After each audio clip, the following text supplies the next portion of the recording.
Salah satu fitur unik yang dimiliki oleh RAM ialah parity memory atau memori paritas. Seperti yang sudah dibahas pada episode video sebelumnya bahwa memori paritas dapat digunakan untuk pemeriksaan paritas, suatu bentuk dasar dari deteksi kesalahan pada PC yang mendukungnya. Namun, memori ini tidak akan bisa memperbaiki error tersebut. Jika Anda membutuhkan memori yang bisa memperbaiki kesalahan, ini berarti Anda membutuhkan ECC memory. Memori ini tidak hanya mendeteksi error, namun juga bisa memperbaiki error. Anda bisa melihat dua tampilan stick RAM di sini. Jika Anda hitung chip di stick RAM, stick yang pertama memiliki 8 chip dan stick yang kedua memiliki 9 chip. Lalu, apa perbedaannya? Baik, mari kita lihat stick RAM yang memiliki 9 chip di sini. Stick RAM yang memiliki 9 chip adalah sebuah stick RAM yang spesial di mana ada tambahan chip ekstra yang disebut dengan chip paritas. Memang RAM jarang sekali mati dengan sendirinya karena RAM sangat awet dan bisa digunakan dalam jangka waktu yang sangat lama. Meskipun demikian, sangatlah penting untuk memastikan kondisi RAM karena mungkin saja ada suatu kesalahan atau error pada RAM tersebut. Itulah kenapa kita membutuhkan memori tambahan, memori paritas atau memori ECC. Dan Anda harus ingat bahwa saat kita sedang membahas tentang RAM, kita menggunakan istilah perhitungannya berdasarkan pada bytes. Misalnya, saya memiliki 16 GB atau dan seterusnya.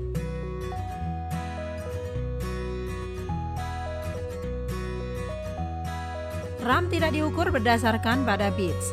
Ada perbedaan yang sangat sederhana antara gigabits yang biasa disingkat dengan GB dengan B kecil dan gigabytes yang disingkat dengan GB dengan B besar.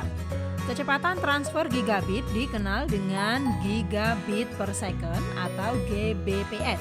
Sedangkan gigabytes adalah jenis kapasitas penyimpanan. Kapasitas hard disk atau kapasitas kartu memori adalah gigabytes. Untuk meringkas, bit 8 kali lebih kecil dari bytes dan secara proporsional, gigabit 8 kali lebih kecil dari gigabytes.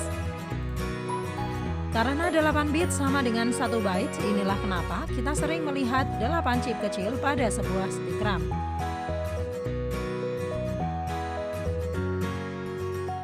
Fitur selanjutnya ialah memori ECC. Memori paritas saat ini sudah jarang digunakan. Saat ini, sebagian besar sistem komputer menggunakan memori ECC Error Correcting Code. Memori ECC merupakan jenis penyimpanan data komputer yang dapat mendeteksi dan memperbaiki jenis-jenis korupsi data internal yang paling umum. Selain itu, kehadiran jenis tipe memori ECC biasanya digunakan untuk komputasi server, di mana jenis komputer skala besar ini memiliki banyak data untuk diolah dan diatur sebagai terminal utama dari banyaknya arus masuk dan keluar sebuah atau sekumpulan data. Ibaratnya, server itu layaknya sebuah stasiun kereta yang sangat besar. Jadi, untuk menghindari banyak kesalahan, pilihan komponen yang dimiliki oleh sistem ini biasanya memiliki perangkat yang stabil, mampu mengatur semua hal secara baik, dan yang paling penting, memori ECC hanya diperlukan dalam lingkungan misi kritis seperti server web. Itulah kenapa jenis memori ini banyak dipakai di perusahaan. Harga memori ECC terbilang sangat mahal dan hanya bisa diinstal ke motherboard yang memang didesain untuk menggunakan memori ECC. Fitur lain yang dimiliki oleh RAM yaitu SODIMM, Small Out Dual Line Module Memory. Seperti namanya, SODIMM memiliki ukuran yang lebih kecil dibandingkan dengan RAM DIMM.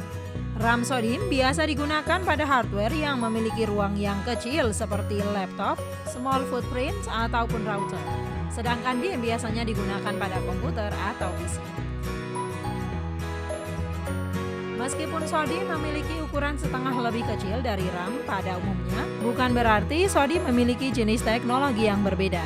SODIMM memiliki jumlah pin 72, pin 100, pin 144, pin 200 atau pin 204, di mana masing-masing jumlah pin ini memiliki performa yang berbeda-beda. Pada SODIMM yang memiliki jumlah pin 72 dan 100 pin mampu mendukung transfer sebesar 32 bit data. Sementara jumlah pin 144, 200, dan 204 mendukung transfer 64 bit data. Namun pada RAM SODIMM dengan jumlah pin 200 dan 204 memiliki performa yang hampir sama dengan performa dan rating tegangan pada jenis RAM DIMM.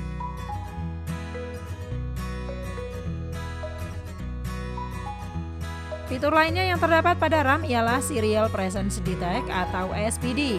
SPD adalah cara standar untuk secara otomatis mengakses informasi mengenai modul memori komputer. Seperti yang bisa kita lihat di tampilan gambar, chip SPD berukuran lebih kecil dari chip lainnya. Dan pada stick RAM ini terletak di bagian tengah ini. Dan pada stick RAM berikutnya juga berada di tengah. Dan sedangkan di stick RAM ini berada di bagian sudut kanan atas. Bisa disimpulkan bahwa chip SPD adalah chip yang sangat bagus sekali karena dari sinilah kita bisa mengetahui seberapa besar kapasitas RAM, seberapa cepat teknologi yang digunakan, bahkan bisa memberikan informasi tentang perusahaan pembuatnya dan nomor model dari RAM tersebut. Anda bisa menggunakan tool seperti program CPU ID CPU-Z. Anda bisa mendownload langsung dari www.cpuid.com.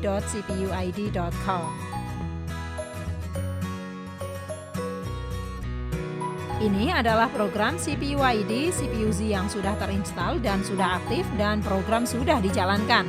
Anda bisa langsung klik pada bagian SPD. Di sini Anda bisa mengetahui semua informasi penting pada sistem komputer. Pertama, terdapat jumlah slot yang tersedia pada motherboard ini. Dan jika saya klik di sini, maka akan terlihat berapa banyak slot yang tersedia. Slot nomor 1, saya memiliki DDR4 yang berkapasitas 8 GB yang dibuat oleh Kingston. Saya bahkan bisa membaca kecepatan DDR tersebut dan tahun pembuatannya ada di sini. Anda juga bisa melihat di bagian bawahnya.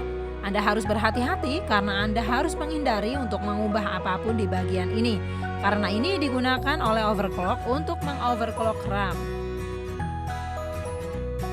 Jika kita lihat di bagian slot lainnya, masih DDR dengan kecepatan yang sama, hanya berbeda merek saja. Dan jika kita klik di bagian memori, maka bisa kita lihat tentang informasi umum tentang memori yang terinstal pada sistem.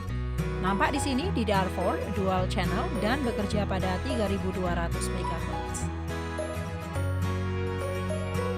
Nah, itulah tadi penjelasan detail tentang fitur-fitur yang ada di RAM.